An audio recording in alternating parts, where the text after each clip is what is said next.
दादू में बोर्ड मुतासिरन के सेहत जूं सहूलतूं न मिलण जो डिप्टी कमिश्नर नोटिस वरितो आहे। डिप्टी कमिश्नर सैयद मुर्तज़ा अली शाह पारां DHO दादू ते सख्त कावड़ जो इज़हार कयो आहे।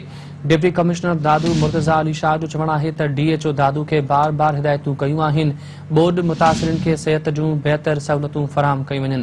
संदसि चवणु हो त बोर्ड मुतासिरन इलाइक़नि में दवाउनि जी खोट बाबति शिकायतुनि ते हेलीकॉप्टर ज़रिए फरीदाबाद, वाही बांधी, काछे ऐं ॿियनि इलाइक़नि में दवाऊं पहुचायूं आहिनि। DC दादू चयो त गैस्ट्रो ऐं नांग जे सबबि माण्हू फोत थी रहिया आहिनि। DHO खे नांग जे कखण समेत ॿियूं दवाऊं पहुचाइण जी हिदायत कई आहे।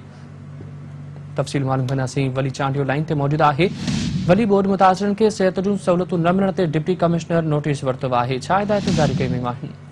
जी हाँ, बिल्कुल डिप्टी कमिश्नर दादू सैयद मुर्तज़ा अली शाह जो सख्त नोटिस वरितो है जैमें मुतासिरन पारां रोज़ाना एहतजाज करण ऐं सेहत जूं सहूलतुनि जी खोट के खिलाफ़ एहतजाज करण खां पोइ डिप्टी कमिश्नर दादू नोटिस वरितो है जंहिंते DHO दादू ऐं TTH आहे जेको सनाउल्ला मंगी जेको इंचार्ज आहे प्रोजेक्ट मैनेजर उनखे सख़्त हिदायतूं जारी कयूं आहिनि त फौरी तौर ते कैंपूं लॻायूं वञनि ऐं जेको मुतासिरन खे दवाऊं फिराहम कयूं वञनि।